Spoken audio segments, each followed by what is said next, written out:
And we're live, everybody. Welcome, welcome, welcome. It is episode 5 of the Off the Wall Hockey Show, and I am your host here, John from Off the Wall Hockey, joined by Steel, steelflyers.com here.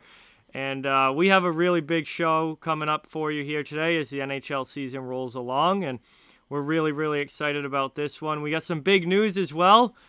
Steel Flyers has their first sponsor, and I'm going to hand things over to Steel to let you guys know about that. He can give you the whole rundown about our new sponsor. Thank you very much, John. Always a pleasure being on the show here with you. Wow, I can't believe it's been 5 already. Yeah.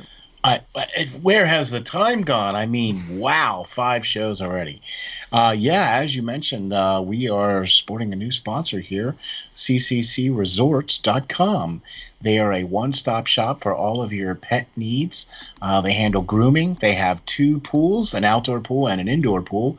Obviously, you can't use the outdoor pool in the wintertime, so guess what? They got a sloped indoor pool that's heated on the inside. Daycare, grooming, all kinds of great stuff. They take care of everything from all that stuff. So, yeah, the new sponsors are going to be on board. We'll be playing their commercials here coming up here real soon. So that's really great, exciting news to have them on board, and can't wait to start getting their commercials out there. So that's awesome sauce. Yeah, absolutely. Always great to get a sponsor on board, and it's gonna be awesome when we start getting their commercials running for sure. So cannot thank them enough for all their support of Steel Flyers. It really, really means a lot to all of us. Yep. But we've got a lot of hockey to talk about tonight. NHL season really in full swing, and we've got some big stories from this past week in the league for sure. The biggest one, I think we both had this as our top story: Jim Rutherford resigning as the general manager of the Pittsburgh Penguins, really out of nowhere. Right. Was not expecting that, to say the least, and he decides just a couple weeks into the season to call it quits here. You know, what I think is amazing about this is that he has cited personal reasons. Mm-hmm. And that's it. Yes. Okay. And so, all right, okay, look, this is a Hall of Fame elected general manager here. Yep. Okay, he brought 2 Stanley Cups to the Pittsburgh Penguins. He has every right to do whatever he wants to do. It's his life. Mm-hmm. Okay, and nobody has any right to question it. Okay, Yeah. Seriously. He states that it's personal reasons, so guess what? It's personal reasons. So you got to give the guy some space. Yeah, and absolutely. in time, if he wants to, he'll come out and he'll tell us what's going on, and then we'll be all right. That's how it's going to have to be. Because look, we both agree that this is so odd that you don't just do that when your team has just won 4 games in a row. I mean, now they didn't really play all that well against. Your team has just won 4 Boston the other night. Yep. But they had won 4 games in a row. They're stars, and everybody was starting to, kind of come together. Everybody was starting to skate on the same page. They were scoring on the power play. They were playing pretty good, right? Yeah. And suddenly now a GM just said, well, we're done. So anything that we can say is just going to be speculation, and I would just much rather just say, well, hey, man, you know what? Whenever you're ready to tell us, we'll be ready to listen. Yeah, absolutely, and this is something that I really don't want to speculate on because we just don't know what happened. I think that Jim Rutherford is probably the only one right now that knows what happens, and maybe he told. Well, maybe Lemieux does. Yeah, he probably told Mario Lemieux and the ownership group there. Yeah. In Pittsburgh, what went on with this, but obviously. A really weird situation. I think the weirdest thing has been the timing of it. It's very, very rare that you see a GM just step down during a season, and this was his last year of his contract. So, a lot of people thought that, maybe at the end of the year he decides that's it and he's done. But that, his contract's up and he can make that choice then. But for him to step down in the middle of a season like this, I think is probably the strangest thing about all of it is just why now? But obviously something happened that caused him to say, that's it, I'm done and I'm stepping away. Yeah. Look, when people say that it's for personal reasons, he could have had a health event. Mm-hmm. I mean, he is in his late 60s, yeah, Yes. or approaching 70 or in his 70s, or he's not a spring chicken, right? Yeah, to Right? say the Okay. least. So he Yep. might have had a health event. You know what I mean? And, who knows? And I'm not going to try and speculate or anything. And I'm not trying to put any words in anybody's mouth or anything like that by Mm-hmm. any stretch of the word. But, look, all we can do is just pray for the guy and hope that everything goes well. And whenever he's ready to tell us, then he'll tell us. Yeah, definitely. It's definitely one of the big stories this week, and it was a strange story this week. But I'm not gonna try to speculate on anything because we just don't know, and I don't know. Over time we may find out, but right now we just don't know. Right. And I don't think it it's would be fair. I don't think it would be fair to say anything. No, because we don't know, and everything would just be, whatever, making stuff Hearsay. up. It'd be hearsay. Yeah. We'd be like There you just go. trying to come up with stuff, but it really wouldn't be necessarily the real truth behind what happened. So Pittsburgh now, I guess for them, it puts them in an interesting spot because they're in the middle of a season. Patrick Allvin, who was the assistant general manager, has taken over as the interim GM now of the team. But they're in a GM search now, which this is a very strange time to be in a GM search when you're in the middle of a season in which you're trying to make the playoffs as well. So um, there's been there's been a lot of names that have come up with the GM search for Pittsburgh. And there's certainly a few guys out there that definitely could end up being the general manager there. But what do you think about the Penguins now in the position that they're in, where they got to find a new GM? Wow. You know what? It might actually behoove them to wait until the end of the season. Yeah, I agree. I think they might stick with Alvin just for the Yeah. rest of this year, and then in the off season this summer they'll really do their full I mean, GM search. right. We're just about 46 games left. Yeah, around there, right? Yep. Eh, Yeah, Pittsburgh's played 8 games, maybe. Let me check. Yeah, something like Pittsburgh's that. played 8 games, so Yeah. they've got. I can't do math. It would be 40. 47. They got 40. Yeah, 48 games left. 48 games left. Right. Yeah. Okay. So 48 games left. They're going to go by so fast. Why try? I mean, to me personally, I would be like, just stick with the interim guy until the end of the season. That's what me personally I would do. That's my 2 cents. Yep. You know what I mean? But Pittsburgh's going to do whatever they're going to do. They're in a GM search. There's quite a few of them out there Mm-hmm. that are available for Pittsburgh if they so desire. Yeah, and one name that I thought was really interesting when I saw the writers start throwing lists out of potential GMs. The first one that I thought was really intriguing and kind of funny was Ron Hextall.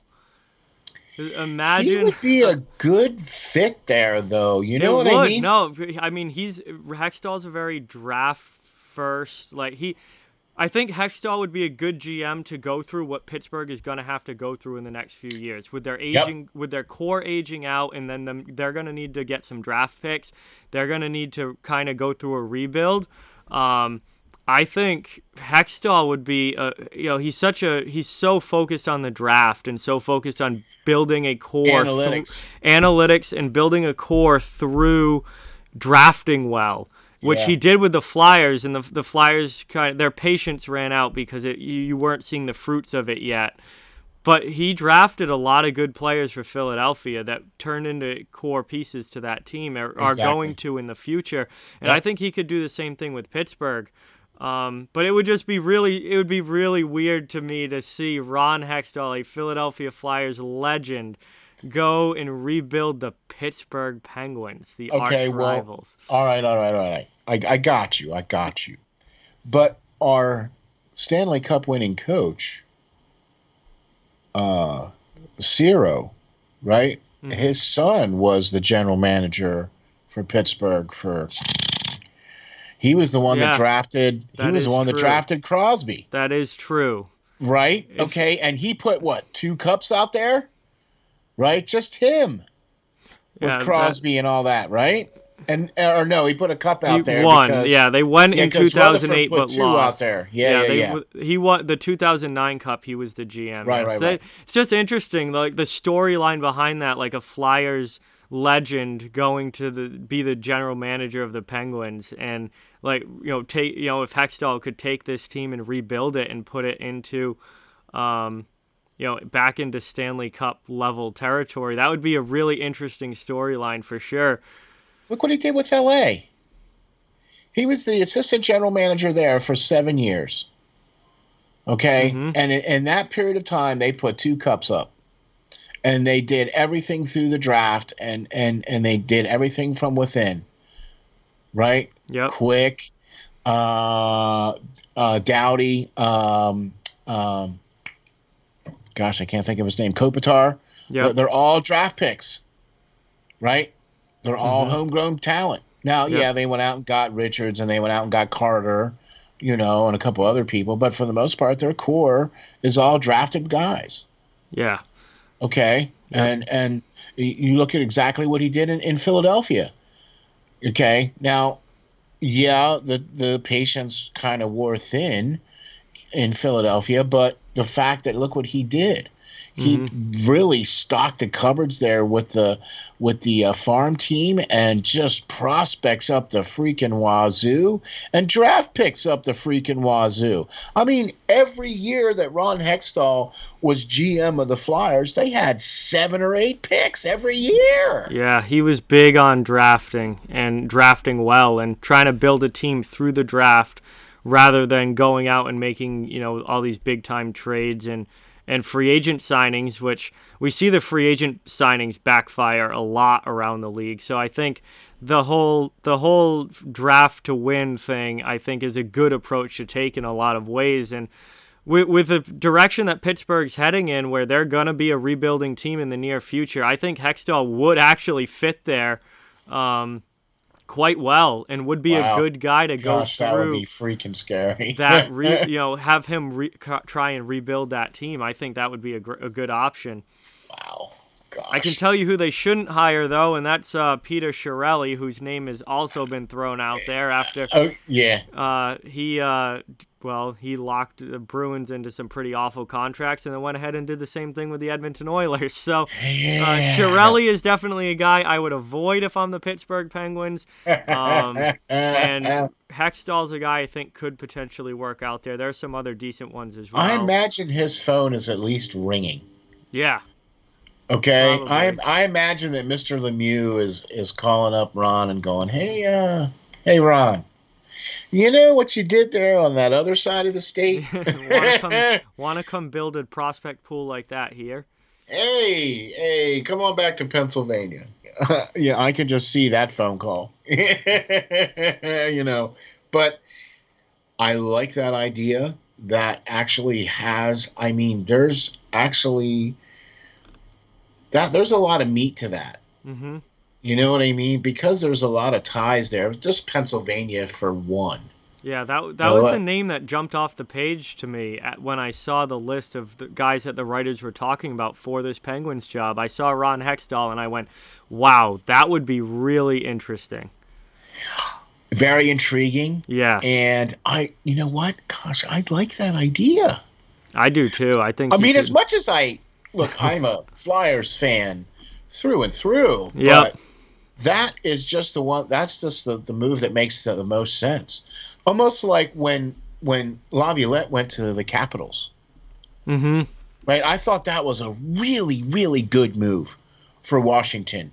Bringing in Laviolette. They've been paying great dividends. Paying dividends to start this year, absolutely. Exactly. Laviolette's a great coach his first couple years with a new team. For whatever reason, as time goes on, it kind of wears off, and I think maybe his relationship with the players kind of wears thin.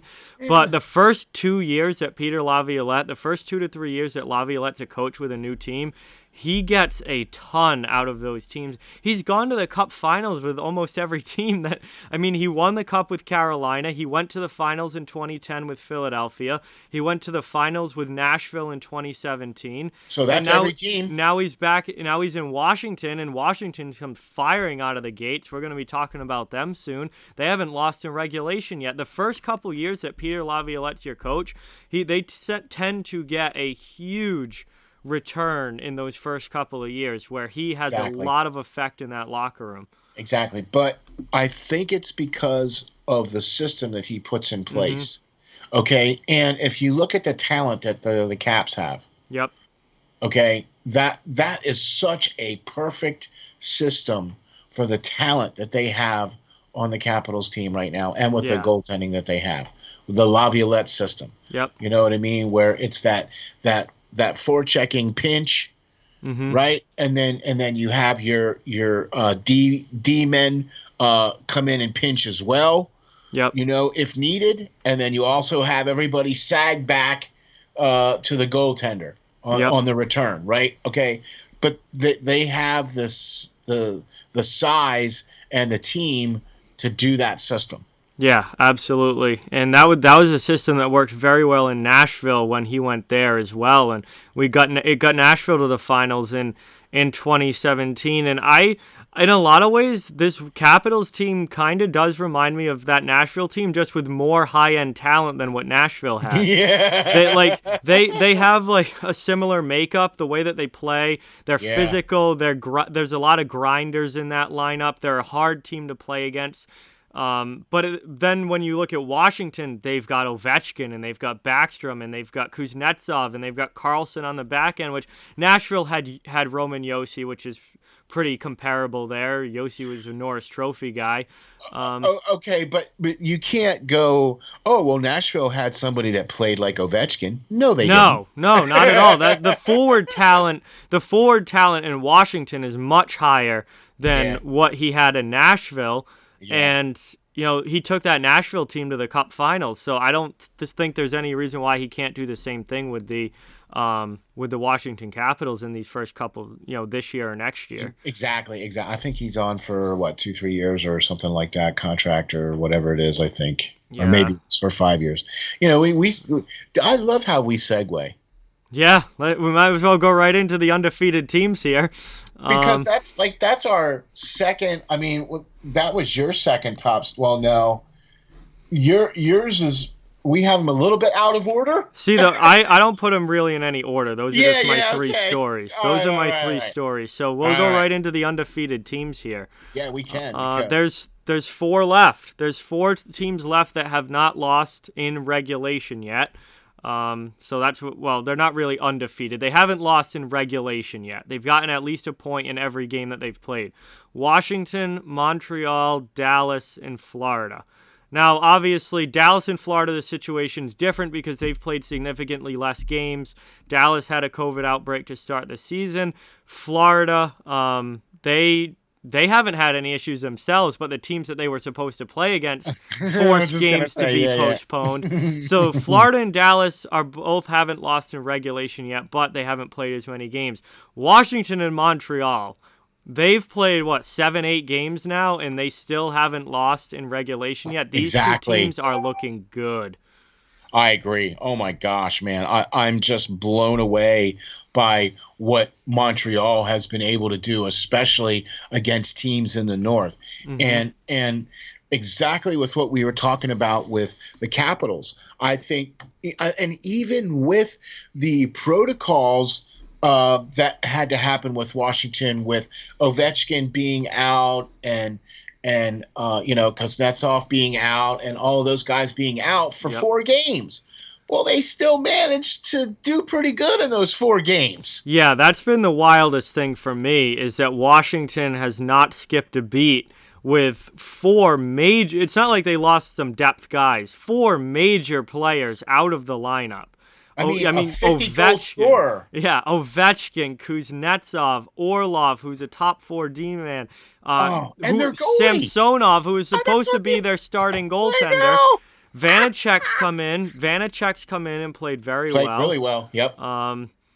And, they just keep winning. It doesn't seem to phase them. They keep winning. I mean, they have guys in their lineup that really probably shouldn't be in an NHL lineup. Like Michael Scarbosa is pretty much a career AHL guy.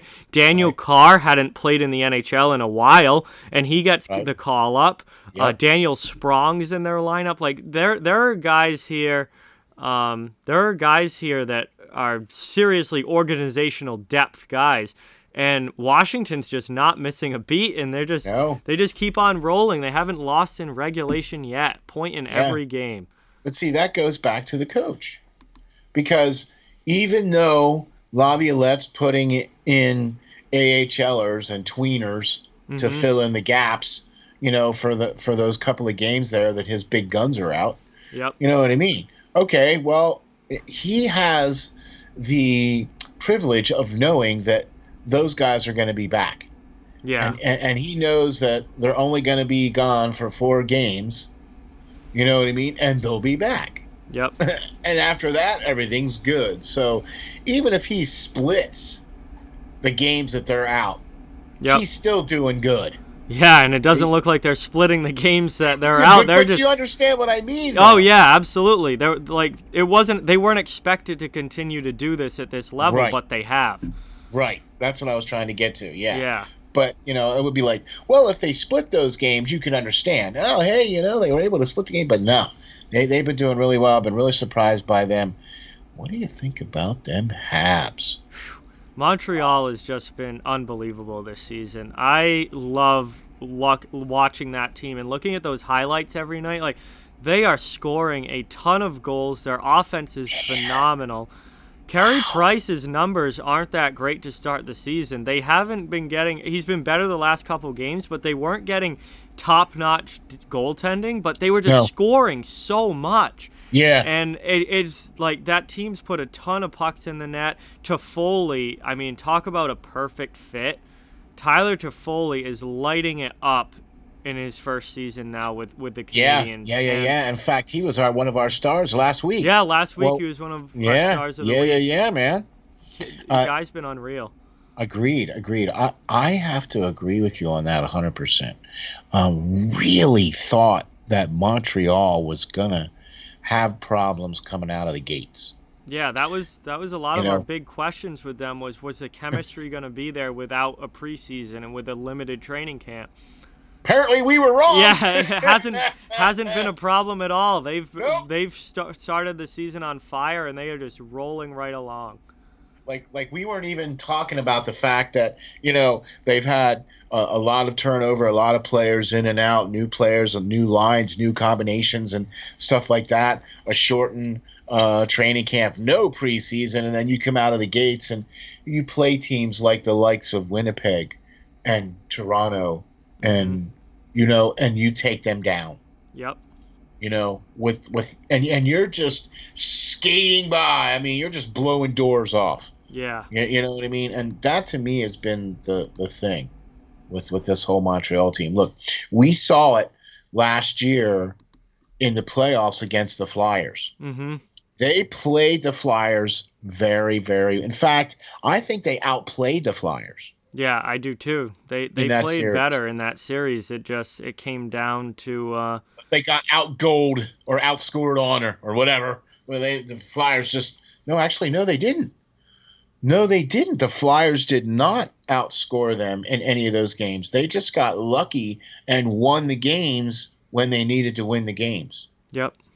Okay, because I think that's actually one of the first times I think that the opposition outscored the winning team that won the series. They scored more goals. It's just like that. The games that they won weren't that high scoring. Yeah. Yep. 1 to 2 to 1. Or, that was a weird series. There were like some games that series like 1-0, like 2-1. There were like a 2-0 game, a 2-1 game, like really low scoring, and then other games were like 4-3, and like all of a sudden they started scoring. But yeah, I was like, what?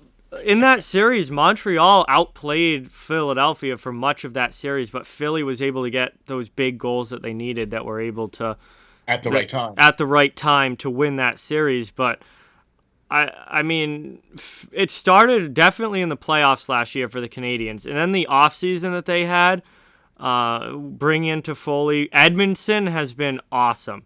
Joel Yeah. Edmondson has been Yes. exactly what the Montreal Canadiens needed Exactly on what that they back needed. end. Like I don't care about point totals at all. He's +8. He's big. He's physical. And he's doing exactly what the Canadiens need him to do, which is play a defensive defenseman role. And then Romanov coming over from the Oh, KHL has been absolutely unreal as well. Like he exactly. stepped right in, has been phenomenal this season. So Exactly. their Exactly. I mean, decore's filled out. They've added a yep. ton of offense up front. They got one of the best goaltenders in recent NHL history in goal, with finally a legitimate backup for the first time in years that can Yeah, take some of right. that pressure Oh my off of Carey gosh. Price. Exactly. Um, the this Canadians team has a very legitimate shot of winning the Stanley Cup this year. They are good. Agreed. Agreed. If you look at how they are up and through the middle, and then you look at some of their young stars like Suzuki and Yeah, Suzuki's Kakineniemi, unbelievable. right? Right? And how they've been playing, and especially with what they did from last year and then building on what they're doing this year, even though they lost Domi and they lost some other players, but they brought some other guys back I in. don't think Domi was a loss for them. I agree. I Domi was agree. not a loss for them. It was a subtraction. It was an addition by By subtraction. subtraction, yep. It absolutely was. He wasn't scoring for them Nope. outside of that first year that he was in Montreal. He had a horrible year last year. He's not good in the locker room. He's been a locker room issue everywhere he's gone. I think Bergevin was really smart to move him out. And as much as I don't like the giant contract that Josh Anderson got, because I don't know how you give a 7-year deal to a guy that can't stay healthy, but Anderson has been great to start this season. And Yeah, if he does stay healthy, he's a significant upgrade in that lineup over Max exactly. Domi. Exactly. And with bringing in that other bookend there for Shea Weber, I mean, on the back end, you know what I mean? So, all right. Yeah. Montreal's Montreal's been the team I've been most impressed with this season. agreed. Have to agree with you on that. All right. We liked the Capitals and we liked the Habs. I mean, I we both picked Dallas Yep. as our one of our preseason Top. top five. Yes. And we continued to keep them in our top five until they started to play some games, only because they were in the Stanley Cup Finals last year. Yep. And we thought, well, wow, man, they're dealing with COVID and they got a lot of stuff going on and they missed a lot of games. And well, gosh, they came right out and just said, 4-0. what? Yeah, we'll pick up right where we left off. Yeah, I mean, Dallas has been firing out of the gates. Dallas has played 4 games. The first 2 were against Nashville. Now, granted, the last 2 were against Detroit, so that's a little bit easier of a matchup. But first 2 were against Nashville. Second 2 were against Detroit. They've scored 7 goals in 2 of the 4 games that they've I was played just so going to far. say, yeah, their first game, they came out 7 goals. Yeah, it was unbelievable. Their power play has been unreal. Joe Yep. Pavelski looks like a reborn player this year. Like, you just turn the clock back to 2016 and he's back in San Jose scoring like 40 goals. Like, Yeah, right. Pavelski's been unbelievable to start the year. They don't have Tyler Seguin. Doesn't seem to matter Doesn't at matter. all. Doesn't Right. matter. Right. And they lost Ben, too. Yeah, they have other injury issues. Ben Como's still on the COVID list. Rupe Hintz missed some Yeah. time with Oh, injury. yeah, I saw that. Yeah, it, yeah. it doesn't matter. They don't care. They just keep winning. Yep. And I mean, their back end is absolutely loaded. That decor with Heiskanen, Klingberg, Lindell, Oleksiak, Yep. Sekera is a veteran guy back there. Like, the decor's loaded. Hudobin's playing great in Thank goal. you. Ottinger got his first career NHL win last night Last night. when Yep. they beat Detroit. So they got Ottinger, who looks like a really solid backup Backup. now with Yep. Bishop out. Dallas is And just rolling. Like, we questioned that at the beginning if Ottinger could step in because of, the issue with Bishop and everything. You know what I mean? And man, you said it. He looked good. He looked like he belongs as oh a yeah, as a good oh yeah. as a good backup. You know They what I mean? should. I mean, they're not going to be able to trade Bishop now because he's injured, but they should look at moving Ben Bishop because they don't need him. They just signed Hudobin to a 3-year deal. They've got Ottinger, who's the next guy coming up. They have no use for Ben Bishop anymore. Agreed. And until, well, obviously once he's able to be traded, I'm sure that's what's going to happen, or once he's able to be moved or taken off the injury list or whatever the case is. Also, we thought that, look, I think they're deserving of being one of the top 5 teams so far because they've come right out and just been, we were not expecting them to just come out of the gates like this. I mean, especially after everything that they've been dealing with the COVID and the scheduling of games and the missing of games and, you know what I mean, and stuff like that. And it was kind of getting to that point there where, well, if they miss too many more games, what's going to happen? You know what I mean? And so, but they were able to come right out of the gates. The first game, they scored 7 goals. Hudobin's got a shutout. I mean, okay. Wow. Go Dallas. Yeah, I mean, Dallas hasn't missed a beat. They've looked fantastic to start, and it doesn't seem to matter what happens to them. They just keep rolling and they just keep winning, and that's something that winning teams have. The great teams have that quality where they just keep winning no matter what happens, and we've seen it with Washington, and we're seeing it with Dallas and Florida too. I mean, Florida, they've unfortunately been on the short end of a lot of these postponements where it hasn't been Florida's issue. It's been the other team's issue, but they've had a bunch of games postponed, and they've only played a few games as well, but they haven't lost in regulation yet. Their only loss came in a shootout to Columbus. So, Florida started this season really well, and I talked a lot about Florida earlier today on Perlow's show, where this team on paper is less talented than they were last year.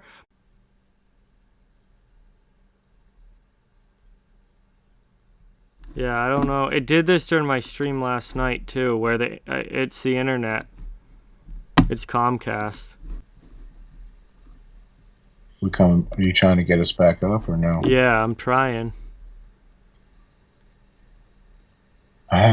Technical difficulties. Refresh.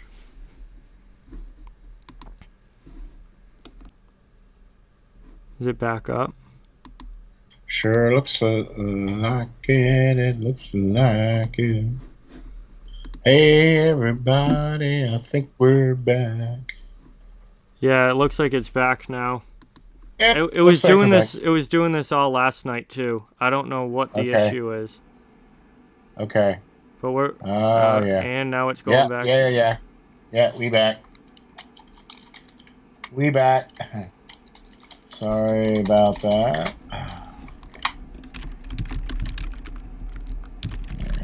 All right. So, let's see. Where were we? We were talking so significantly about Dallas and Florida and how well they were doing. Right? Yeah, Dallas and Florida. I don't know where we were at when it cut out, but Florida's been an impressive team coming out of the gate, where I was just talking about like their attitude this year, where they don't have the same level of talent on the roster that they did last year. Right. Playing better though. But they're playing better because they have that workman-like attitude, and that just like that. There's more of like a hard work, go out there and earn it every night kind of effort level with the Florida Panthers that I've seen this year. That where last year I think they were almost like expecting it because they had these big names, and Hoffman was there and Dadonov was there, and obviously they still have Huberdeau and Barkov and those guys, but. Now it's been this year they don't have Hoffman, they don't have Dadonov.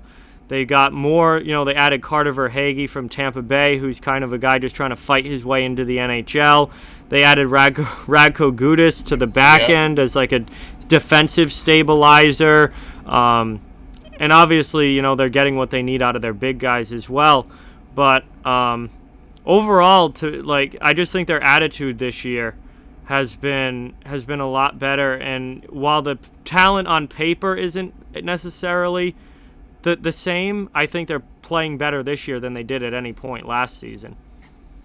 Couldn't agree with you more. Quenneville, this is his second year now. Mm-hmm. So he's had a full second camp now where he's been able to instill more, and more of the guys that are there now are buying into the system. Yep. You know what I mean? And I think that's why they're playing better this year. You know what I mean? This is also the second year for Bob. And it seems that the team is playing a little better in front of him. You know, and we all know how Bob rolls. If you play way good in front of him, he's going to play way good behind you.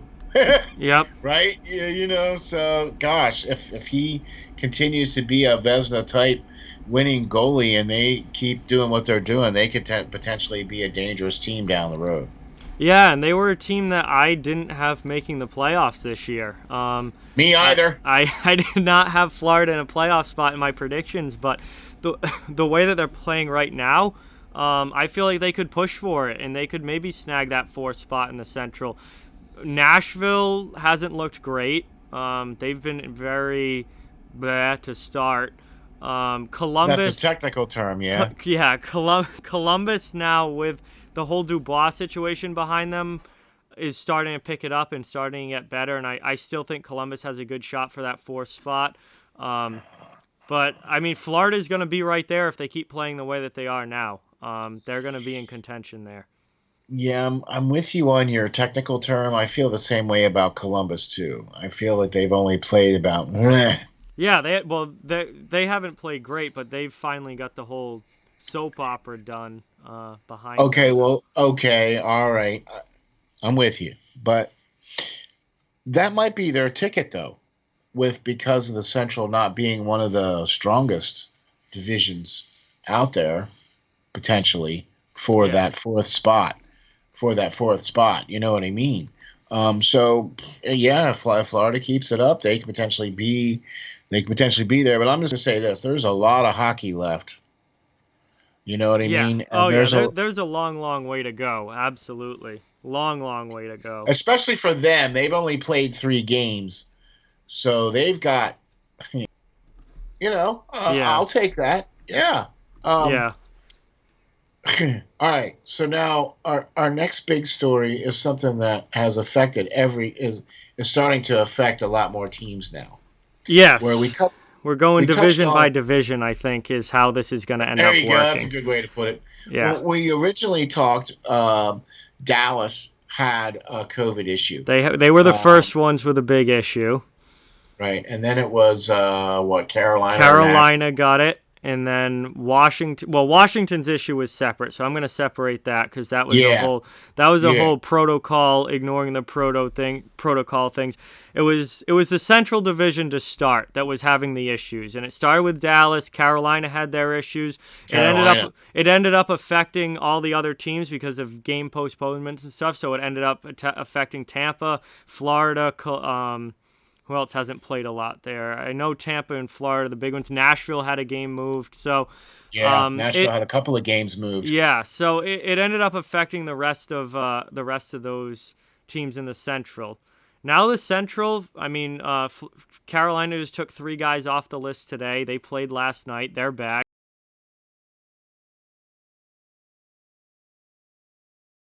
For our next segment here, we are going to take a look back on this past week and talk about what we think was the best game in the NHL this past week, and there were certainly some great ones to choose from. I know that Steel has an awesome game picked, and I do as well. I think that everyone's going to remember. Steel, you can go first. What was your best game of the week this past week? Okay. Looking at the list that we had to choose from, it was tough. Mm-hmm. Okay, and I really looked at the game that you picked too, and I was like, oh, I can't pick the same game. Yep. Right? And so, but I had looked at the St. Louis and the Vegas game. Yep. Okay. And the fact that Ciarrelli had a hat trick, okay, in that game, they came back, even though St. Louis won that game in the shootout. Okay, that game had everything. There were after whistle, extracurricular activities. There was, face washings and hard checks up against the board. There was great 3-on-3. The goalies played really well. offense back and forth. I mean, Vegas came out and took a lead, and then St. Louis came back and just said, all right, well, okay. And then Vegas was able to come and everything. And man, I'll tell you what, that was a good game, and that one had it all. As far as for me, the best game of the week. So that's the one I'm going with, is the one that was played with St. Louis and Vegas on the 26th of January. Yeah, that was an awesome game. Like you said, it had everything. St. Louis gets out to a lead. Pacioretty scores a hat trick, and Vegas comes back. Ends up going to a shootout. Blues come away with a shootout win. We had a fight between Mark Stone and Justin Falk. Yeah. There were tons of after the whistle stuff, big hits, real physical game, the way hockey's supposed to be. And that was an awesome, awesome game for sure.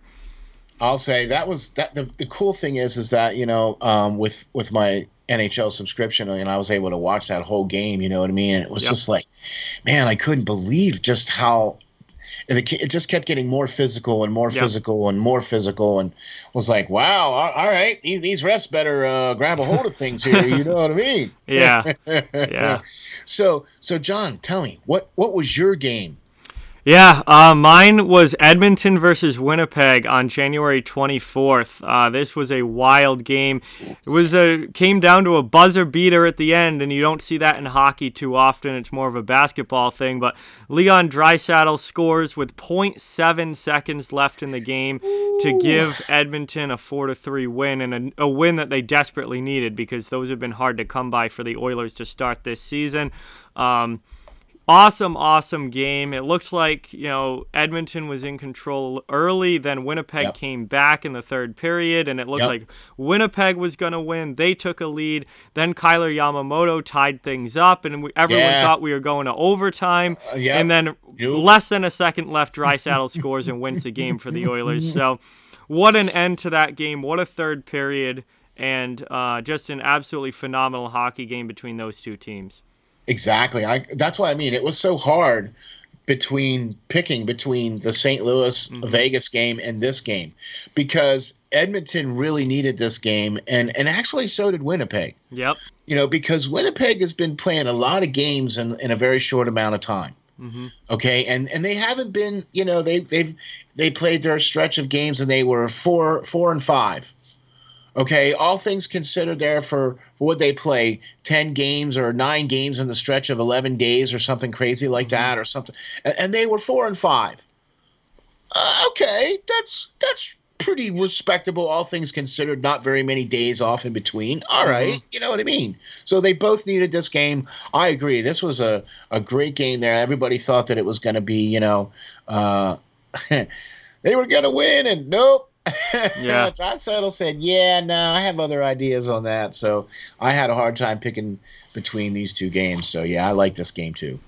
All right, so we're going to move on now to our newest segment here. New segment now that we're into the NHL season. We have the ability to talk about who's hot and who's not. So we're going to take a look at the 3 hottest and 3 coldest teams in the NHL. And I like to start on a good note, so we'll do hottest first. Okay. Just give me your list, 3, 2, 1, and who do you think are the hottest teams in the NHL right now?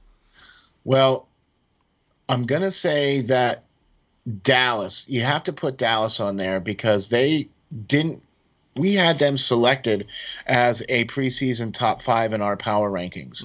And only because they hadn't played any games, and we didn't move them out of the list. And boy, were we right to not do that. Yeah. Because they have just come out of the gates flying. I mean, they scored 7 goals on their first game. And then in their third game, they scored another 7 goals. It was like, well, all right. Dallas, and they put Ben on the IR. Okay. And they're missing players as well, and they're still just chugging along. And it's like, okay. I have them at number 3. Yep. For the hottest teams. They started off so far 4-0. Yep. Okay. Pretty good with that. Man, this was not even a question, but Toronto at number 2. Yep. Okay. At 7-2, they're playing as expected. Yeah. Finally. Finally right? living up to being one of those top teams that they're supposed to be. Absolutely. Wow, 7-2? Are you Yeah. kidding? All 4-game win right. streak as well. All right. Their offense is starting to pay off, Yeah, right? absolutely. And they're playing better defensively now as well. And they've gotten better defensively as they've gone into the season, which is great to see. And they've gotten better goaltending. Yep. Okay, so look out for this team. They potentially could be the one that I think we've either put them in the top four or at least in that fighting for the top spot there in the Yep. North for Toronto. So you got to go with them. And, you got to go with the next team in the North, and that's the Canadians. Yeah, Montreal, what a start. I mean, with all of the turnover they've had, the addition by subtraction with Domi, right? Julian's got that team rocking up there. Oh, yeah. I mean, Carey Price has not been playing his absolute best. Yep. Right? But they got another player there to go along with Shea Weber, right? With their trades and all their acquisitions and everything that they made over the offseason and everything like that. The fact that Kotkaniemi is playing really well, the fact that Suzuki is playing really well, the fact that this team just really looks scary. I mean, their D is scoring points. Their offense is scoring points. I mean, they're putting up a lot of goals here, people. Yep. So that's my three hottest teams, I'd say: Dallas, Toronto, and Montreal. Yeah, I have the exact same list. Dallas, Toronto, Montreal. I mean, it's pretty clear cut. I think Toronto has a legitimate case for that number one spot as well because they have the longer win streak. But Toronto's got 2 regulation losses. They also have 7 wins, which nobody else in the league has. But Montreal has not lost a game in regulation yet, and that's Right. why I have them number 1 on the list. Agreed. They are 5-0-2. They're on a 3-game win streak. They're scoring a ton of goals. Imagine if Carey Price starts playing like Carey Price. Like they're not gonna be giving up goals either. They're gonna be winning games 5-1 every night with the way that they're scoring. Exactly. Yeah, and they actually have a backup goalie now there for him too. Yeah, Jake Allen. Jake Allen is Wow. actually going to play the game on Saturday for Montreal, so they have a solid backup. Good. And he's looked good. He's played better than Price in some games. So exactly. Allen's a really good backup there. Dallas, as we said, 4-0. I mean, they've come firing on all cylinders out of the gate. So got to have them in the top 3 here. Let's make the switch now to look at the other side of things, the coldest teams in the league right now. At number 3, I have the Calgary Flames. They are 2-3-1, but they have lost 3 straight games. Yeah. So after actually a solid start, they've really fallen off a cliff here the last few games.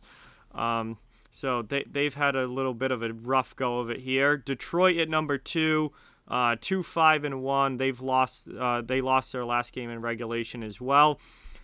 Detroit. It's a team that you don't really expect to be a winning team, but you expected them to look better than they did last season. And they've played some teams now. They played Carolina. Their first 2 games were against Carolina. They dropped. They looked miserable in those 2 games. Right, their first 2 games, they just looked miserable. Detroit did. They haven't been able to pick up wins in places where I thought they would, particularly against Chicago. And it's kind of been the same with the Red Wings. And while I do think they're a better team than they were last year, the wins aren't coming, and they've had some really flat performances, which when you're a team with that roster, you've got to come out high effort every single night. You cannot afford to have flat performances. But they're not the worst, because the worst, in my opinion, is clearly right now the Ottawa Senators. They are the worst team in the league. 1-6-1. They're the only team in the league that still only has 1 win. They've lost 5 straight games, including 3 straight against Vancouver. It's just been a disastrous start to the season for the Ottawa Senators. So they're pretty clear-cut the worst team right now, in my opinion. You know what, John? I can't even disagree with you on any of these. I have exactly the same list, with Calgary being 2-3-1 as well, thinking that they were going to be at the bottom, but not as bad as they've been. Mm-hmm. You know what I'm saying? Clearly, there's worse teams, so you can't keep them down there at the bottom. You know Yeah. what I mean? Detroit, we knew it's going to be tough for them, but you would think they would have played a little bit better game against Chicago. You know what I mean? And they just didn't look all that good against Carolina at all. Mm-hmm. You know what I'm saying? And so, yeah. And then also with Ottawa, one game? Really? Yeah. One game. One game. And you're playing against teams like Calgary. And you know what I mean? Okay. So I'm with you. I agree. I have Ottawa number 1 as the coldest, Detroit number 2, and Calgary number 3 are my 3 coldest teams. All right, so moving on now, we get to 3 stars of the week. So we're going to look at some positive things now. These guys have all had fantastic weeks this past week in the NHL. You can go first on this one, Steel. Right. Who is your number 3 star of the week? Number 3. And it kind of coincides with one of the hottest teams that we were talking about. Obviously, one of those is being Toronto, and I'm going to go with Mitch Marner is my 3rd star of the week. In the last 2 games, he's had 1 goal, 3 assists for 4 points, right? He was a plus player in that particular period of time. In the last 8 games total, he has 5 goals, 7 assists, and 12 points. He also, in the last 2 games, had 2 game-winning goals. Yep. Okay, so that is my number 3 star of the week. Yeah, Marner's had a really, really solid week, and as has obviously the Leafs as they're rolling here and winning a lot of games. I wanted, I thought about putting him on here, but he probably ends up as my honorable mention because my number 3 star of the week is Thatcher Demko from the Vancouver Canucks. He's had an insane week for Vancouver. Now, the games did come against Ottawa, so obviously that is in Vancouver's favor, but he went 2-0-0 this week with a .975 save percentage and a goals against average of just 1. Wow, that's doing it. That is finally Thatcher Demko playing in net the way that I thought Thatcher Demko was going to play this year after a pretty rough start for him and the Canucks as a whole. He has really turned it on in this past week. Exactly. And, I mean, stopping 97.5% of your shots against is just phenomenal goaltending, no matter who you're playing against. And obviously a 1 goals against is as good as it gets. So those obviously aren't numbers that are going to hold up over a long period of time, but what a week for Thatcher Demko. And to pick up 2 wins that Vancouver desperately needed as well, he is my number 3 star of the week. Yeah, you can't argue with that, especially coming in there with Holtby being brought in there by Vancouver, you know what I mean? And him not looking all that good, and Demko just showing him out, I think, a little bit. Playing a little better, I think, you know what I mean? Especially the last couple of games anyway, you know? So I'm with you on that. I could agree with that as being a 3rd star. And you know me, I like goalies. Yeah, right. I mean, we all kind of like goalies, but I'm all about the goalies. And so, who do you have for number 2? The big man, Connor McDavid, up in Edmonton. Now, Edmonton as a team has been struggling, and they're not winning games, but it's not because of Connor McDavid. This guy is doing absolutely everything to try and help this team win. 3 games played this past week, 1 goal, 6 assists for 7 points and a +1 rating. He has 7 points in his last 3 games. That's over 2 points per game on average. It's just, I mean, McDavid is doing absolutely everything to set guys up and put points on the board. It's just Edmonton's not winning, but it certainly isn't his fault. Exactly. You know, the reason why I wanted to have you go number 2 is because I have him as my number 1 star. Yep. Okay. But my number 2 star is Anton Khudobin. Hey, a goalie. Here we go. A goalie, right? Yep. You had a goalie for your number 3. I had to have a goalie for my number 2. Yep. Right? We got 1 shutout. He's got 3 wins in his first 3 games out of the gate. And a shutout. Okay? He's only allowed 3 goals against. Right? He's got a .958 save percentage. His first 3 games, he's looked good. That's really, really solid. Yeah, he has looked really, really good. So Okay. it seems like the Anton Hudobin from the playoffs last year is carrying over into this season and Like just he hasn't skipped a beat at all. yep, He just, oh, okay, right back where he was, right back there for the Dallas Stars. And then because you had, I'm just going to lead right into mine Yep. because we talked about your number 2 as being Connor McDavid. For me, my number 1 star was Connor McDavid for Yeah. the week for the very same reasons that you specifically said. Setting players up, getting the job done, playing ton of ice time, hits, shots on goal, doing all the right things, plus player, and he's 12 points on the year. Okay, pick me. Yeah. He's definitely not the reason why Edmonton's not playing so well. Yeah, absolutely. And my number 1 star is a guy that I want to give a lot of credit to because he is not a star player. He is not a name that jumps off the screen, but he has had a heck of a week for the Winnipeg Jets, and it is Andrew Kopp.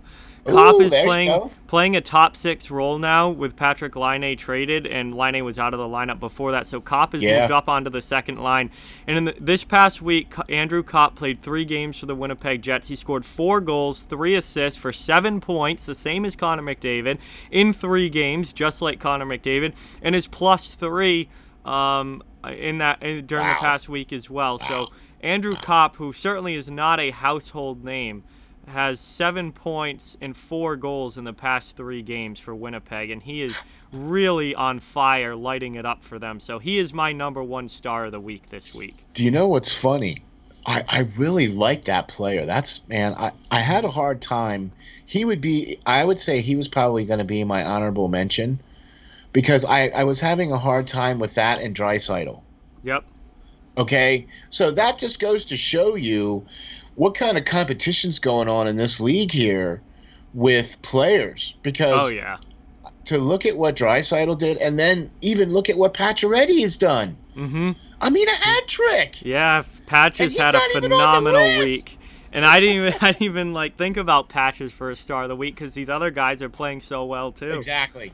Not taking anything away from him and his he's had a great week as well. That's There's what been I mean. a lot of guys. It's hard to come up with. It's hard to narrow it down to 3 because so many guys are playing so well. It's almost like, okay, that one. I'll pick that one. All right, man. Well, there you go. Well, we got our 3 stars of the week, right, for both of us. So I think we both picked out some really great players, and man, you can't argue with what we got going on here. I mean, as far as that's concerned, and even our honorable mentions are right up there too. You know what I mean? Absolutely. So how about this? This is my favorite part of the show right here, and this is the power rankings. The top shelf. Yes. Woo! Yeah, baby, because we're all smooth like Top Shelf, right? Top shelf of the NHL, top 5 teams, power rankings in the league right now. Number 5, who do you got? 5. All right. Are you ready? Are you sitting down? I got Capitals.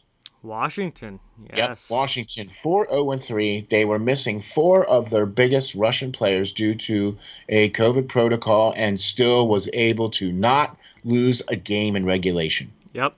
And get points in every single game whilst missing their starting goaltender and Ovechkin. Yeah, and they just haven't missed a beat. It's unbelievable what the Capitals have done. Laviolette has been quite the coach down there, so I got them at number 5.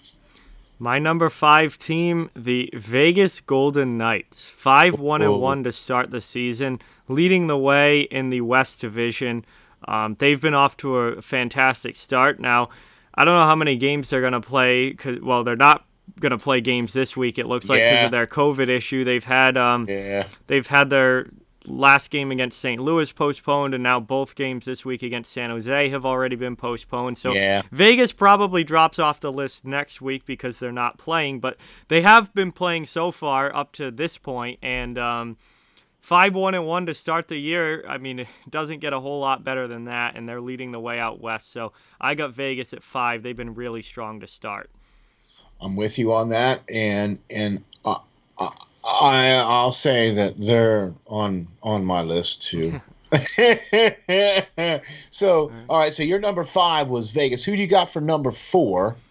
The Boston Bruins at Oh number yeah. 4. They're also 5-1-1 on the season. However, they are on a 4-game win streak. They beat the Flyers twice. They beat the Penguins twice. They've won 4 in a row now to really launch themselves up the standings after a pretty shaky start. And Boston looks like Boston should look finally. It looks like one of the better teams. They look like one of the better teams in the league again.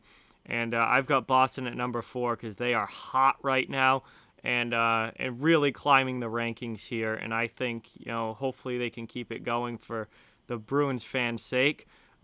Big series against the Capitals these next couple of days. You got it, boy. They got some tough games coming up for sure. Not owing to the fact that you have a big Boston Bruins there in your background, and that I have a big Flyers thing going on in the background here. I'm just going to say this: I have Boston and Philly as my honorable mentions Mm-hmm. for the top 5 power rankings. I think Yep. both teams have they played against each other. Both of those games were not Flyers' best games, Yep. and they were definitely atypical Boston games. Okay, as far as scoring that many goals and winning like they did against Philadelphia, those are Yeah. not typical games, especially with the injuries and everything on both sides of the coin on that one. So I have them as my honorable mentions. My number 4 is Tampa Bay. Okay. Okay, coming out of the gates, first 3 games, and they haven't Yep. lost yet, and they are the Stanley Cup champions from last year. Okay, and until they put one in the L column, guess where they get to stay? On the list. On the list. Yep. All right. So, who you got for number 3? Toronto Maple Leafs. Ooh, yeah. Toronto, first team to 7 wins. There's a pretty strong argument that I have them too low on this list now looking at it. But first team to 7 wins. They've really played great out of the gate. They're ripping wins together now, 4 in a row, which I believe is tied for the longest win streak in the league right now, Yep. Yep. along with Boston and some other teams. So Yeah. Toronto's just been finally looking like how Toronto is supposed to look, which is a dominant team. And they've played really well. So Toronto works their way onto the list this week, and I have a feeling that if this keeps up, they're going to be staying there for quite some time for sure. I agree with you on that. And, looking at my list now and everything like that, I'm thinking that because of what's going to happen, because I have Vegas at number 3. Mm-hmm. Okay, and because they were 5-1-1 Yep. in their first couple of games, and being able to string those couple of wins together like that, and everybody out there in Vegas looking and playing really well, I was very impressed.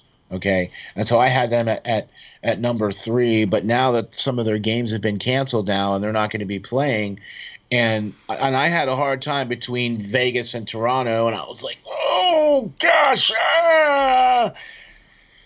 If Vegas is not going to be playing the next couple of games and Toronto stays, that's probably where I'm going to have that slot in. So, Yep. but right now I have Vegas at number 3. All right, that makes sense. Okay. Yeah, Vegas on my list as well. And obviously, next week we could have a whole new list here. I think we're probably gonna. Depending on how teams play, for sure. So, Yeah. moving on now, number 2. Who's your number 2 team? Number 2 for me is Montreal Canadiens. Wow. Yeah, the fact that they haven't lost a game in regulation, Mm-hmm. the fact that even though Carey Price hasn't necessarily played his best, Allen has played really well in relief, and they've looked really well. They put up a lot of points. Yep. They've been winning, which, okay, well, we weren't expecting Montreal to be this good, especially in a very competitive North. Yeah, I was You know what I expecting them mean? to be good, but not this good. Exactly. And so the fact that they've got what is it now, 8 points, right, is right up there. It's not right up there with Toronto, obviously, but I mean, Well, they've played 2 less games as well. right.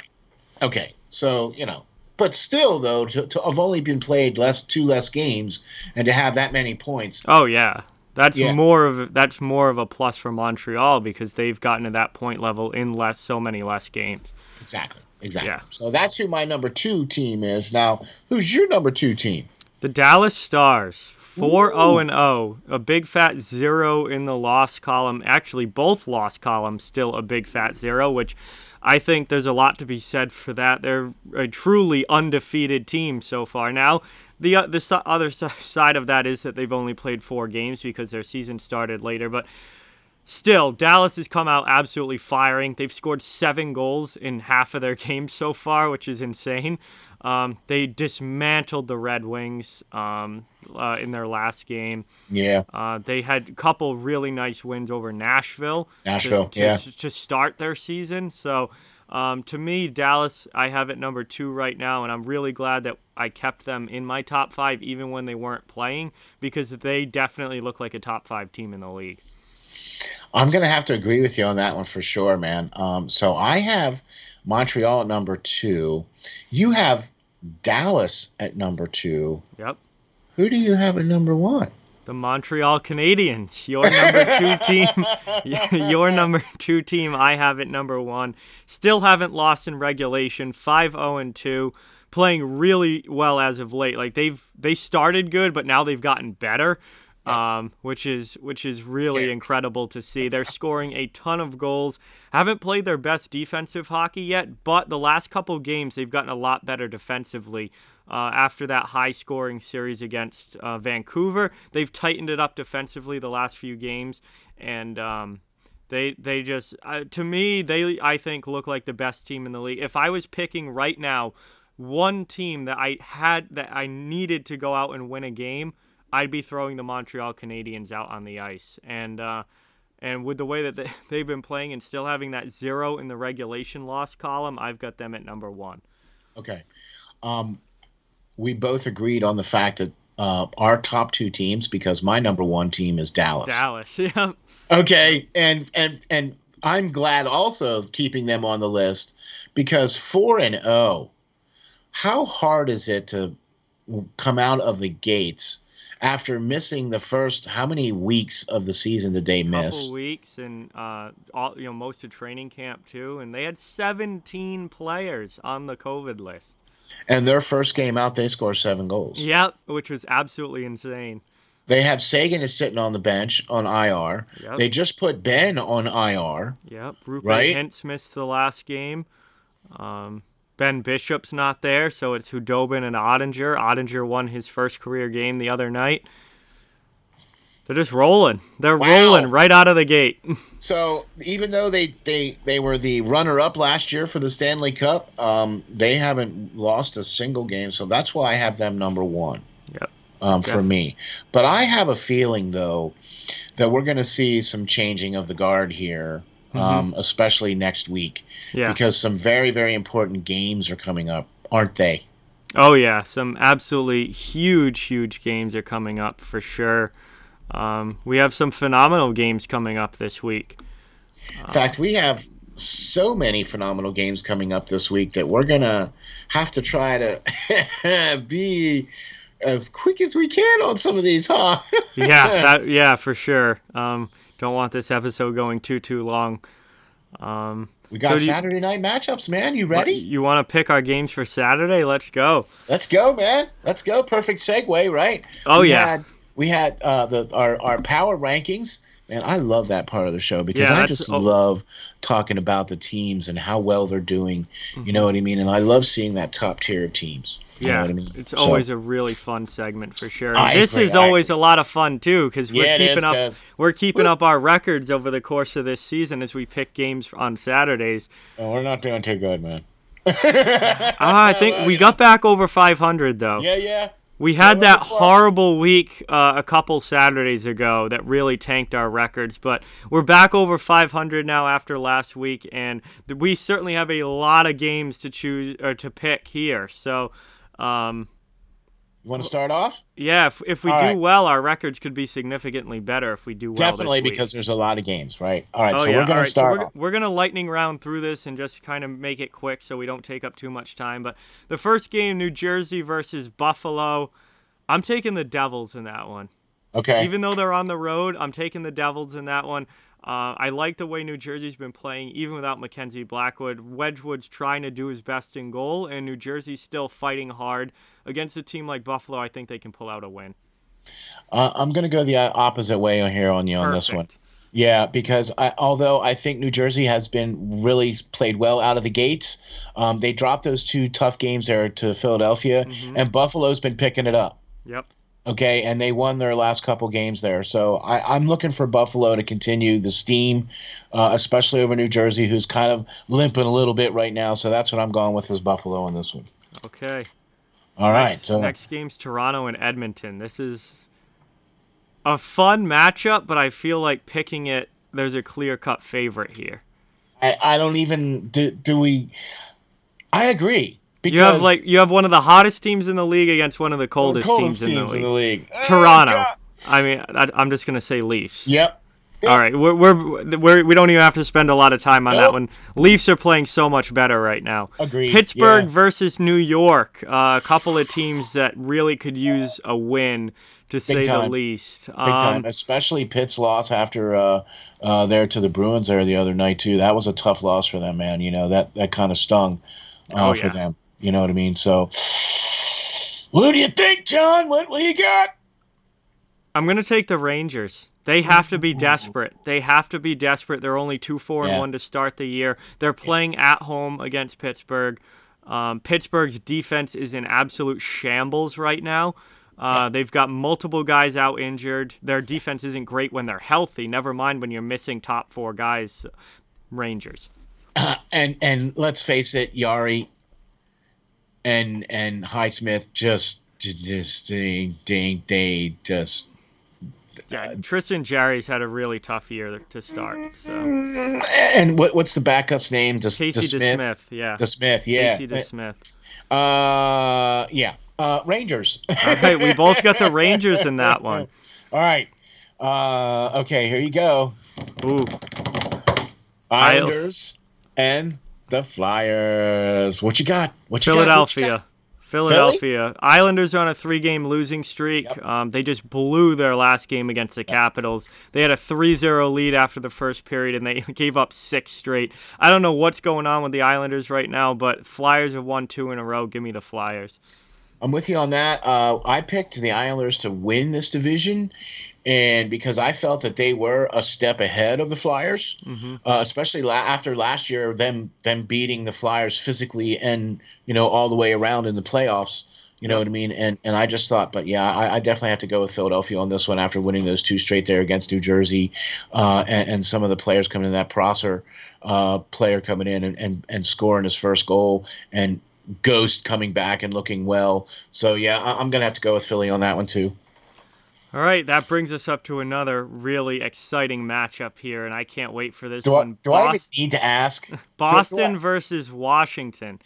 Boston versus Washington. This is always a fun matchup. Bruins do not beat the Washington Capitals. If you look at their record, like from 2014 through now, Boston's beaten Washington like twice. Wow. It's just one of those matchups that never goes well for the Bruins. Okay. I'm taking the Capitals here. Okay. So am I. I think this is our first game back here for Ovechkin. Yeah, Ovechkin and Orlov should be back for this game. Yeah. The other 2 are still in protocol. Is still out. Yeah. Samsonov and Kuznetsov are still out, but Ovechkin and Orlov are expected to be back. Ooh. Yeah, I'm going with Washington on that. Yeah, and Ovechkin's going to score in this game. I'm telling you that right now. First game back, Ovechkin's going to score in this game. Yeah, I'm with you on that too. Yep. Also, Bruins do get David Pastrnak back, so that's big for them. But still, I'm going with the historical trend here. Washington always beats the Bruins, so I'm going Washington. And this game is in Washington too. Yes, it's in Washington. Okay, all right. I'm with you. We both got Washington on this one. All right. Dallas and Carolina. Dallas. That was easy. Dallas. I mean, they're until they lose, I'm going to keep picking Dallas. They're 4-0-0 to start. Yep, me too. And Carolina hasn't. They came out of a bit of a protocol there for a little bit and haven't looked all that really well. Yeah, and they've got 3 or 4 guys back though now, which is huge. Yep. So look to them to start playing better. Not against Dallas. Yep. Not against Dallas. Yep, definitely. All right, the Preds against the Lightning. Lightning. Lightning. Lightning are just the better team there. Agreed. Yeah. And it's in Tampa Bay too, I believe. So Yeah, it is. Predators have won a lot of games that they haven't looked good in.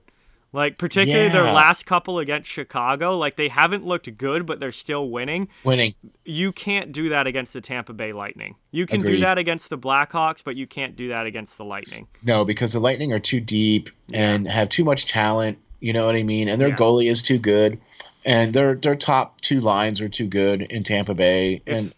If you don't bring your A game against Tampa Bay, you're not going to beat them. Right. And that A game just ain't happening for Nashville. Not right now. Despite their winning, they're not playing all that well. All right. So Florida versus Detroit. Florida. Yeah, me too.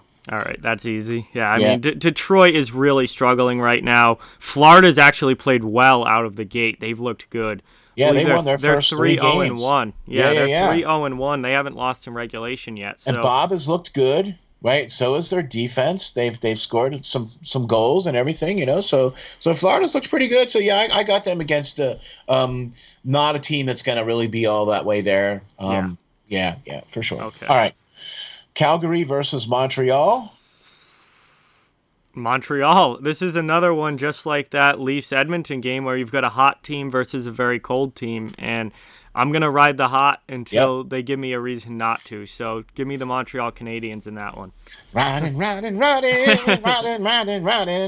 Yeah, we're riding that Montreal train all the way, baby, for sure. Choo-choo, get off the track. Yeah, man. All right.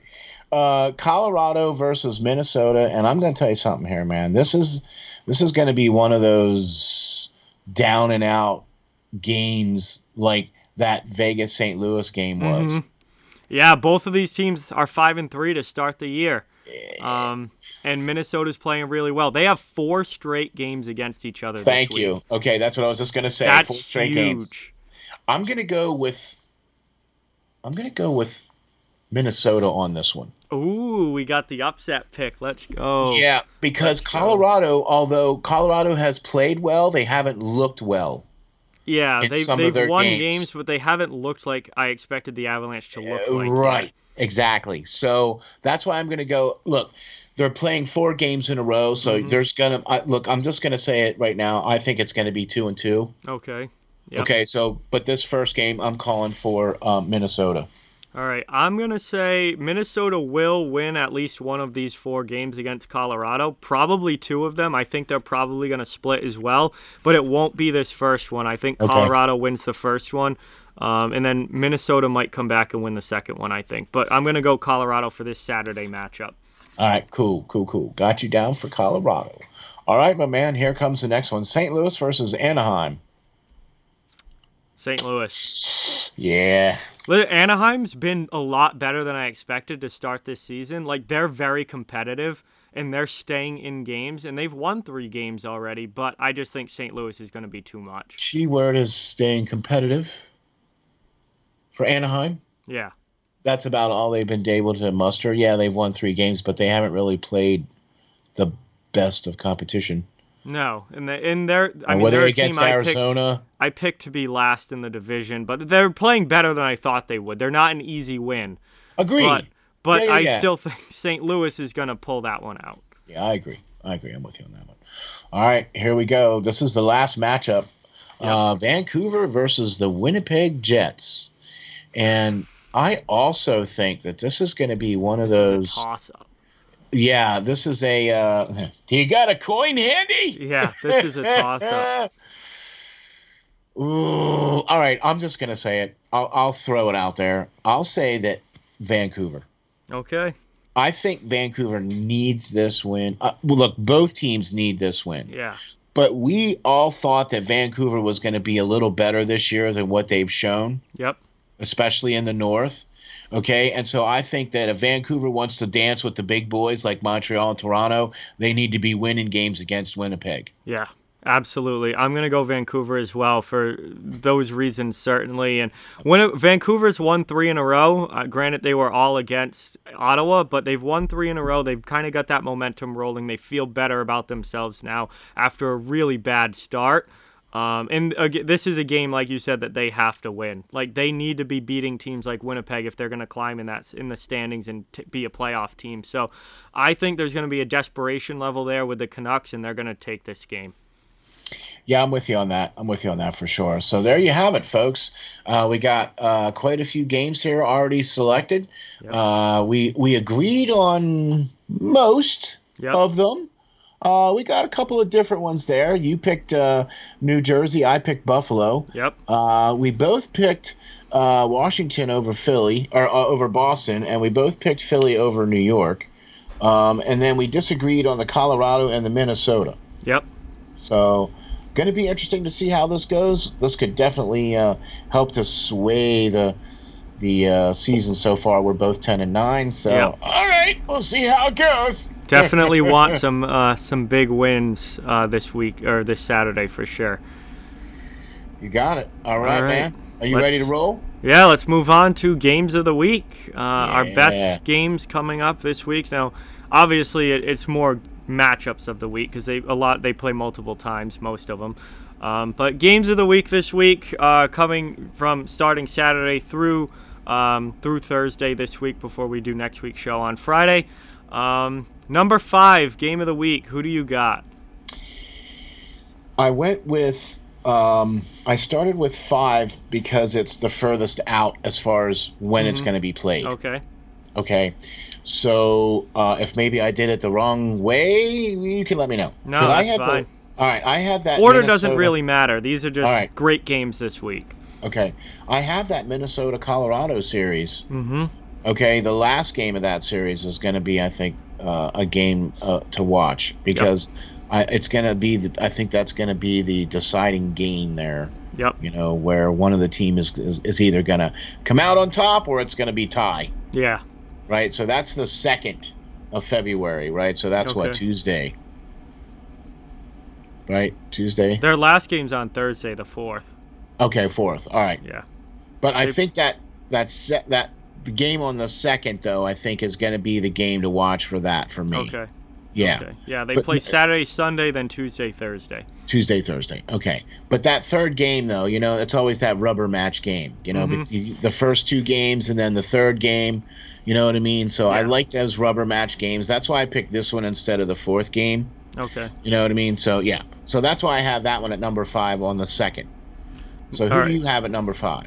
I picked this one because there's only one game left between these two teams this week. It is tonight, Saturday's game between Toronto and Edmonton. Yep. And I feel like every time those two teams play, I have to put it on the list just because of the Mcdavid versus Matthews matchup. Even though Toronto's been playing really good and Edmonton hasn't been, anytime you have Connor McDavid and Austin Matthews on the same ice, like, that is premier NHL talent playing against each other. Yeah, that's definitely must-see TV. That's must-see TV. Those are 2 of the best players in the league on the ice playing against each other. So, for me, Edmonton versus Toronto on Saturday the 30th is my number 5 game of the week. All right, that's going to be one of those games where I'll definitely have on the app, and I'll be checking that game out. That's for sure. You know what I mean? Yep. All right. So number 4 game of the week for you is Dallas versus Columbus.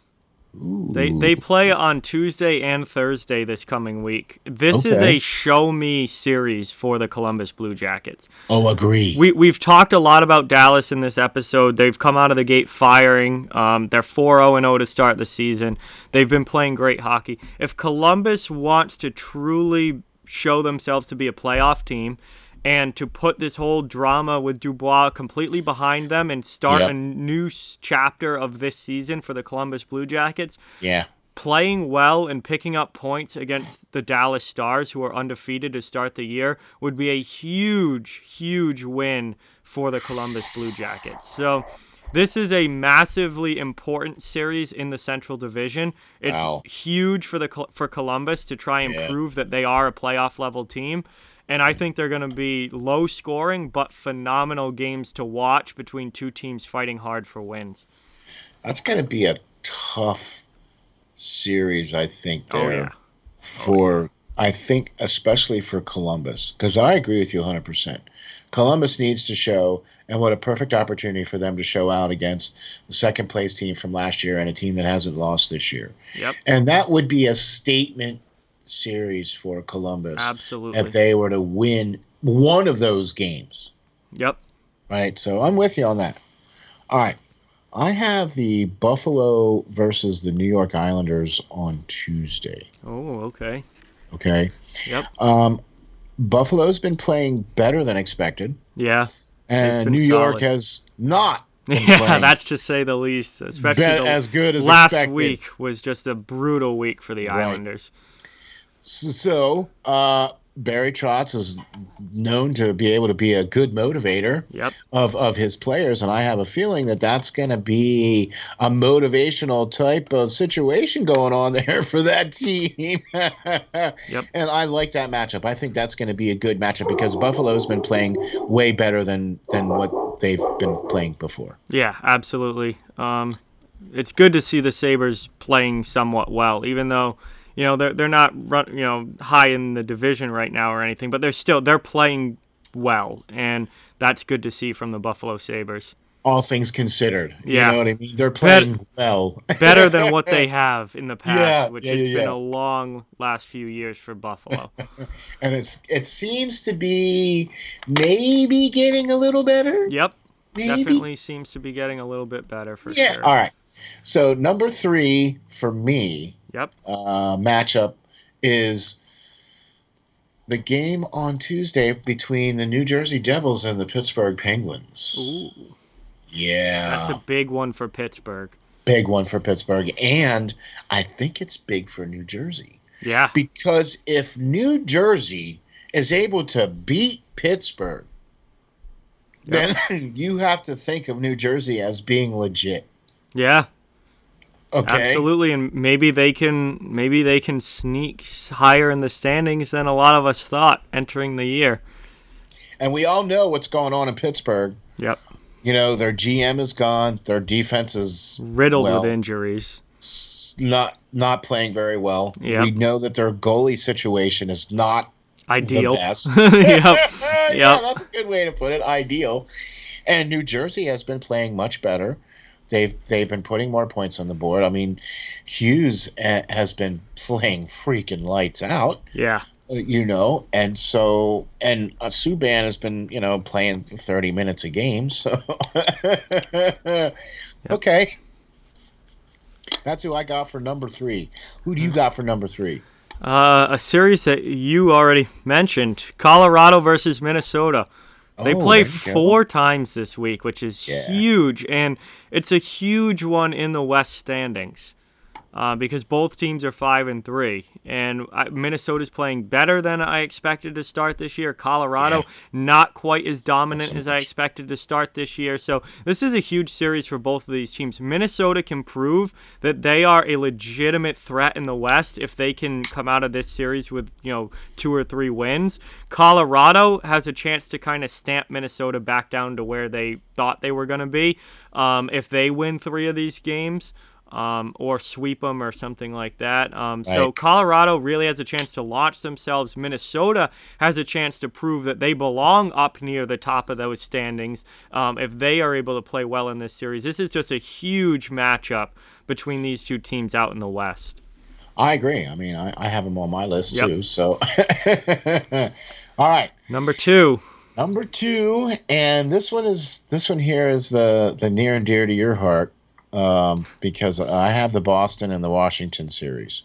Yep. Because of the history, because of the fact that this is supposed to be Ovechkin's first night back, because of the fact that you guys are getting Pastrnak back, who is your main offensive catalyst. Top goal scorer for sure. And it ain't like you guys have really kind of missed him. No, we did it the first couple games, but then we exploded offensively since then. Right. So, but now you sprinkle that in. Dangerous. Exactly. Yep. Okay. And they've been playing better defensively. Boston has, right? Let's face it. Tuukka Rask has got a good backup there in Halak. Oh, Halak. And Halak has been playing really well. Yep. You know what I mean? And so I think this is going to be a tight series, Yeah, and I think it's going to absolutely. go back and forth. And I mean, we have this picked as this is one of our Saturday pick games, Mm-hmm. right? And we both picked Washington on this, but you know what? I Bruins think probably win the second Boston. one. Yeah. Yeah. That's why I picked both games on this one Mm-hmm. because I think Boston's going to come back to the second game and win the second one. All right.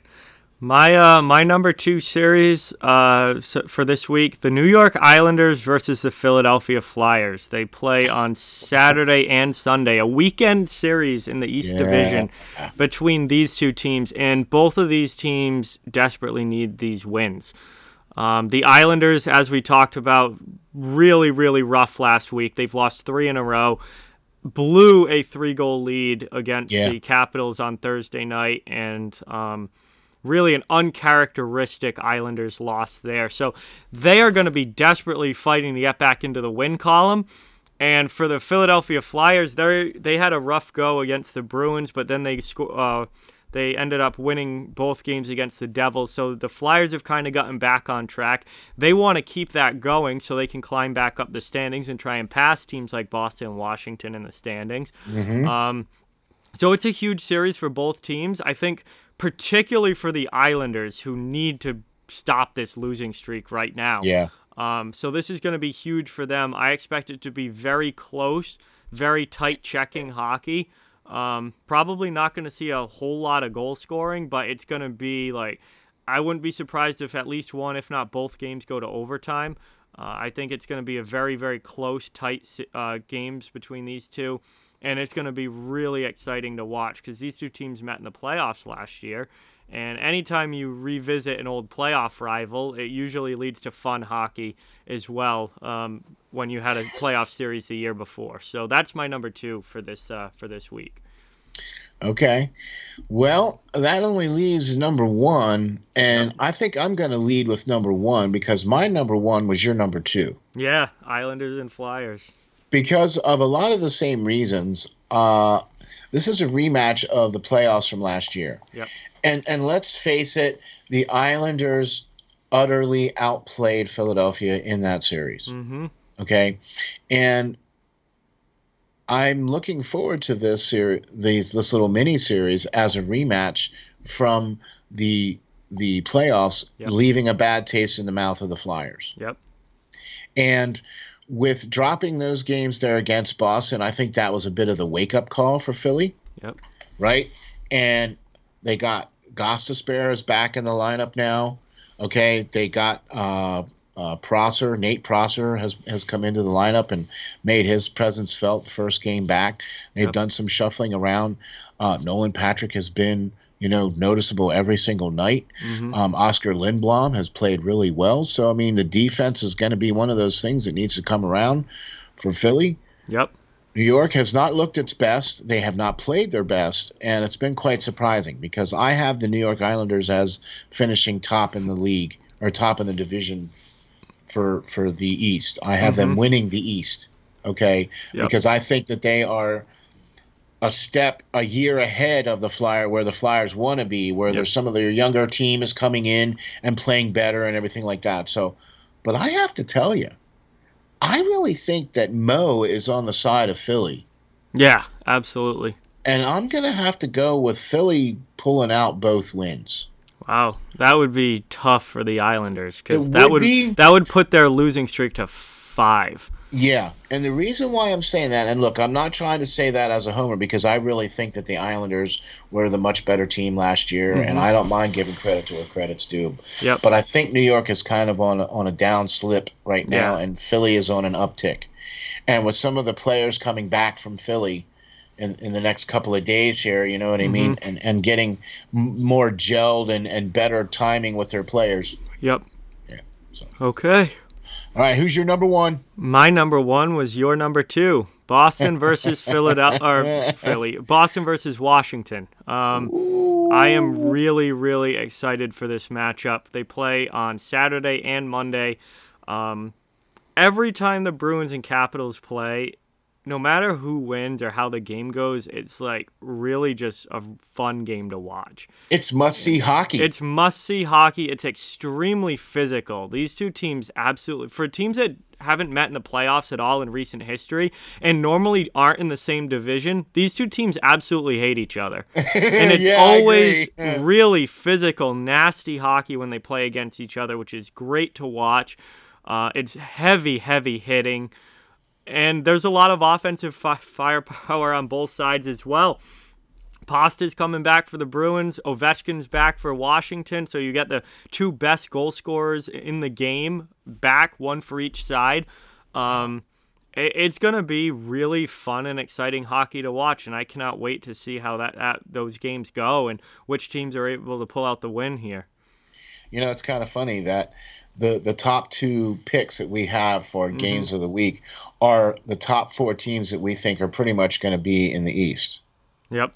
Like, we all think that New York Islanders are going to be there. We all think that Philly's going to be there. We think Boston's going to be there. Boston, and Washington's going to be there, right? Those were our top four in the East. So, hey, they're playing great hockey, and I can't wait to see them play against each other. That's what this whole thing is about. Is them playing against each other. You know what I mean? I have definitely bought into this whole little mini series of games against the same team. I love it. Absolutely love it. I am so down. I love it. So, All right, man. Those are our games of the week. How about that? Yeah, we got some great matchups again this week in the NHL, and for sure. That is going to bring us to our final segment here, and we'll try and keep this quick as we're approaching the hour mark. Prospect Watch. We always like to highlight some prospects who are up-and-coming players for teams, whether they're playing in college, junior, overseas, or maybe making a break currently into the NHL. But it's always good to check in on the young guys. And who's your prospect watch for this week, Steel? Well, I've fallen into the final category of what you did for the prospect watch, where we have gotten a player who was selected in the 2019 draft, but has made their presence felt on the Buffalo Sabres. Yep. Okay. And that is Dylan Cozens. Yeah, Cozens has been good. Man, when you look at what he's done, the fact that he played in the World Juniors, right, this past year, he played 7 games. He had 8 goals and 8 assists. Wow. Yeah. Okay. Wow. And he was a plus 11 for Canada. Wow, that is awesome. Yeah, for Buffalo, he's already played 2 games and has one assist, or 2 goals and 1 assist. Okay. Yeah, this and kid's he's a good. plus 2. Yeah, he's a good kid. So he was a 2019 7th overall first-round draft pick.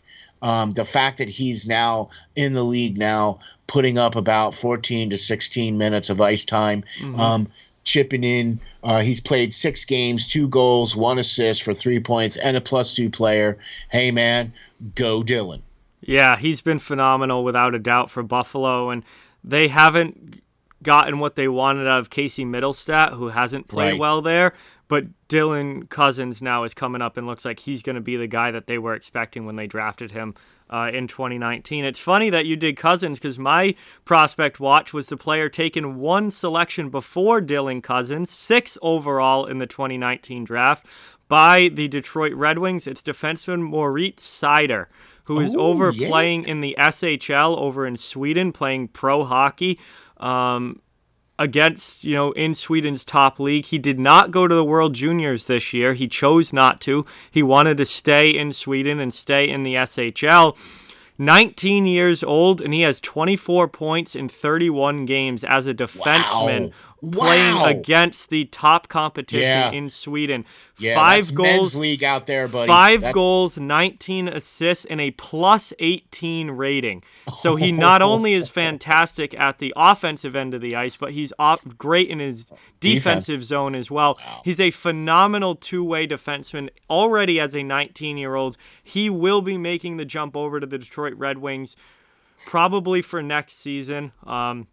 He could come over right now if he wanted to. I don't think he wants to. I think he wants to finish out the season in Sweden. Yeah, I was just going to say, I think he's on how things go. Play the rest of the year in Sweden. But for next season, he will be in the Detroit Red Wings lineup, and he will probably be the number one defenseman in the Detroit Red Wings lineup, because Probably. this kid looks absolutely phenomenal. Right. Yeah, that's amazing, dude, because when you look at what they're trying to do there in Detroit, I mean, Yep. they brought Yzerman back, and they're going to try and build from young and all this other stuff. And let's face it, that is a great player for a D man to have that many points. And let's face it, that Swiss league over there, that's men. Oh yeah, To be 19 years old, he's playing against men. To play that well in the SHL at 19 is just phenomenal. You don't see it very often. Exactly. So they still have to sign contracts to play over there, right? So I think he's probably contractually obligated unless they put. I believe he's loaned there. Okay, if he's under contract. He's under contract with Detroit, but he is loaned to the SHL. All right, okay. All right. So then he can come back and play for Detroit whenever they want to bring him back or whatever. I think they're going to leave him there for the rest of this year to play Makes in sense. Sweden. Yep. And then he'll be back for the start of next season, and he will be a top guy on the blue line for the Red Wings without a doubt. So if you're a Red Wings fan, you should be very, very happy with Moritz Seider and be really excited about when he makes the transition to the NHL. For sure. And if you're a Buffalo fan, you're definitely excited about Dylan Cousins coming in and lighting it up, Absolutely. So. He's played great. So that's going to do it for episode 5 of the Off the Wall Hockey Show, guys. Thank you all so much for watching. Steel, it was great to have you again this week. Pleasure. Always a pleasure. Love being on. Love talking hockey. Like I said, man, I'd much rather be watching this than anything else. Yeah, absolutely. Great episode this week. Really hope that you guys enjoyed it. We've got a lot of great hockey to look forward to this coming week in the NHL, and we'll be back next week on Friday for our usual show. And remember, guys, this show is in partnership or part of the Steel Flyers All Sports Network. So you can go to www.steelflyers.com and see all of the great work that all of our people are putting in to covering sports here. And this show is just one of those pieces of the puzzle there at Steel Flyers. We also, quick reminder, have a sponsor now at Steel Flyers if Steel wants to shout them out one more time. Yeah, you got it. Congratulations to their 30th year of being in business. That is the Canine Country Club Resorts. They are going to be the first sponsor of the Steel Flyers All Sports Network. They do everything for your pet from grooming to daycare. They even have an indoor and an outdoor pool that's salt water instead of chlorine based, so it's better for the skin of the dogs. And they have a lot of training there, and they do a lot of things for therapy dogs and stuff like that. They also have great daycare and things too. So www.cccresorts.com. Check them out for all of your great pet needs. They are going to be the first sponsor for the Steel Flyers All Sports Network, and we'll be able to be rolling some commercials for them here real soon too. So thank you for them, and thanks to Jon for being part of the show here and being part of this whole network. We love bringing you this show because it's all about the hockey. Oh yeah, absolutely. It's a hockey show for hockey fans. We really, really appreciate all of you guys watching. Hope you enjoyed it, and we'll see you next week.